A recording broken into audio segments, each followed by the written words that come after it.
Cinta itu buta, tetapi bersinar. Love is blind, but shiny. Itulah misteri cinta kasih. Salve, saudaraku yang terkasih di dalam Kristus. Kiranya damai Kristus selalu beserta kita, dan semoga hari ini kita semua dalam keadaan sehat walafiat. Kembali Diamore Channel mengajak, marilah kita bersama merenung dan belajar tentang firman Tuhan yang akan kita ambil dari bacaan Injil hari ini, yaitu dari Injil Matius bab 5 ayat 43 sampai dengan 48. Namun terdahulu marilah kita buat tanda kemenangan kita, tanda kemenangan Kristus, dalam nama Bapa dan Putra dan Roh Kudus. Amin. Inilah Injil Yesus Kristus menurut Matius. Dimuliakanlah Tuhan.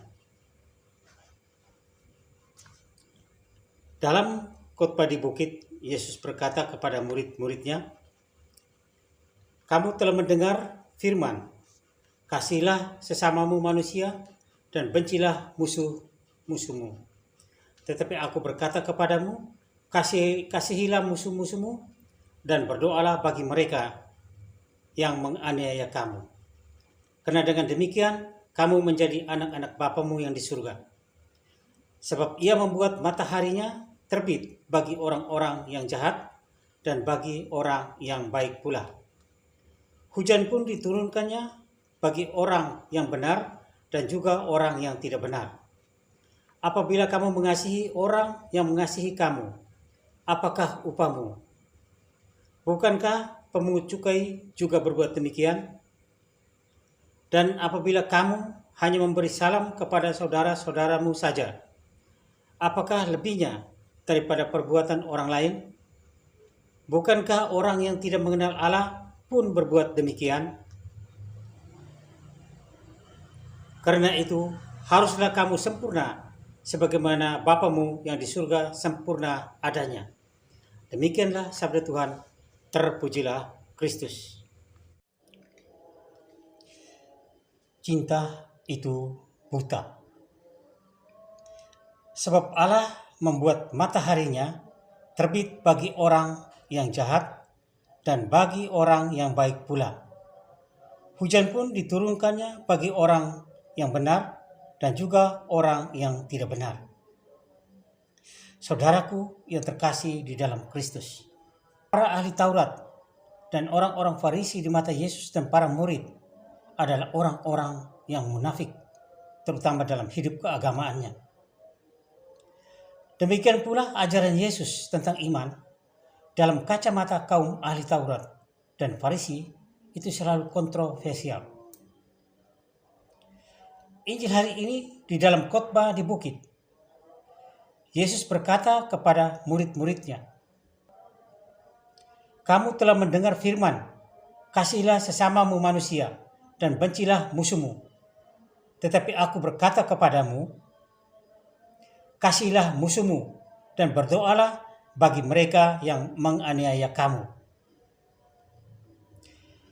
Inilah sebuah perintah Yesus yang sangat bertentangan dengan aturan hidup keagamaan para ahli Taurat dan orang-orang Farisi yang mengajarkan bahwa kasihilah sesamamu manusia dan bencilah musuhmu.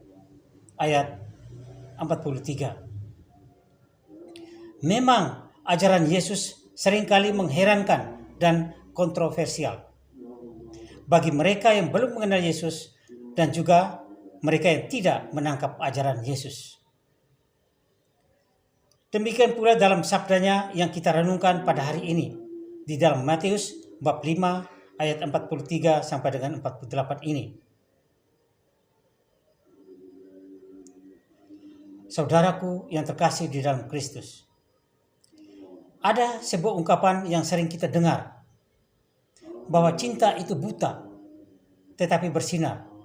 Love is blind, but shiny. Ungkapan ini diungkapkan kembali dalam sebuah syair lagu yang berbunyi seperti gini. Sakitnya hati ini, tetapi aku rindu. Bencinya hati ini, tetapi aku rindu. Inilah arti cinta. Memang itu buta, tetapi bersinar. Ketika kita sedang jatuh cinta, kita seolah-olah memandang dengan mata baru situasi dan keadaan kita. Kita menjadi penuh maaf, suka menolong, gemar memberi, berani berkorban, memberi semangat hidup baru, dan banyak lagi kebaikan-kebaikan yang mengalir begitu saja, mungkin tanpa kita sadari. Lebih menarik lagi, bahwa apabila kita diminta untuk menderita atau berkorban demi cinta, kita mampu membuat semua itu menjadi ringan dan penuh tanggung jawab.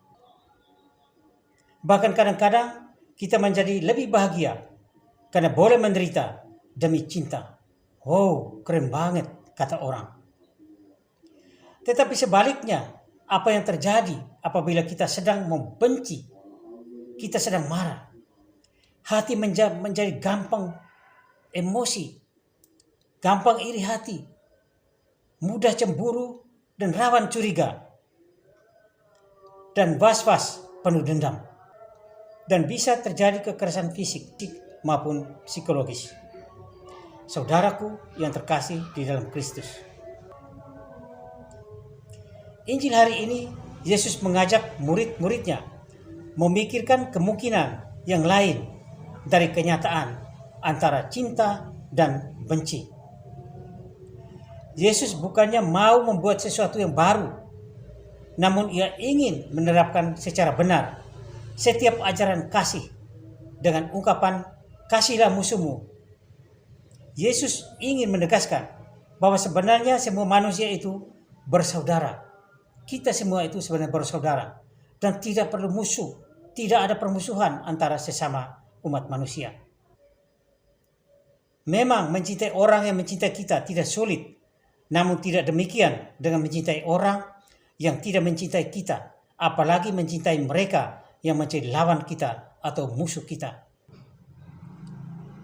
Tetapi hukum baru yang dicanangkan Yesus tidak memberi tempat bagi adanya musuh, adanya kebencian.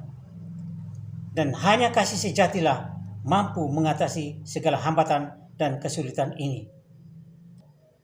Dengan ungkapan Yesus, kasihlah musuhmu, menjadi jelas bahwa kasih memang meliputi semua orang dan melampaui batas-batas yang dibuat oleh manusia.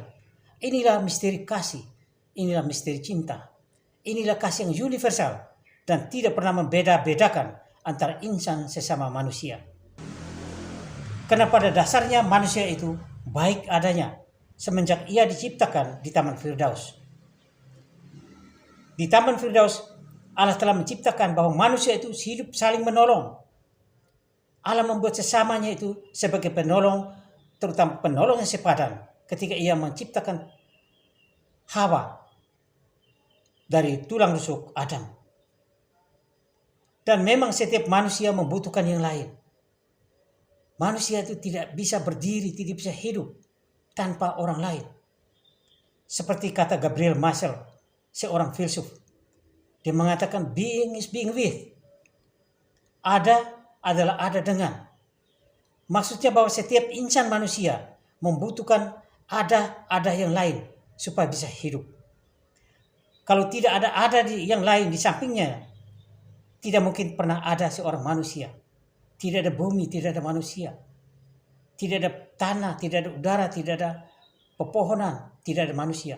Tidak ada orang tua, tidak ada manusia yang lahir. Jadi setiap manusia membutuhkan orang lain supaya hidup. Dan Allah menciptakan sesama itu dalam tujuan untuk ini. Bukan tujuan untuk saling membenci, saling menghancurkan. Sebab Bapa di surga membuat mataharinya terbit bagi orang yang jahat dan juga bagi orang yang baik. Hujan pun diturunkannya bagi orang yang benar dan juga bagi orang yang tidak benar. Disinilah letak rahasia ilahi, bahwa semua makhluk ciptaan Allah, terutama manusia di hadapan Allah, Sang Khalik, semuanya sama. Inilah yang dikehendaki oleh Yesus, supaya muridnya harus sempurna, sebagaimana Bapanya di surga sempurna adanya. Mengasihi sesama seperti diri sendiri. Saudaraku yang terkasih di dalam Kristus, berjuang dan merintis suatu dunia yang damai, penuh kasih yang sempurna sebagaimana Bapa di surga adanya.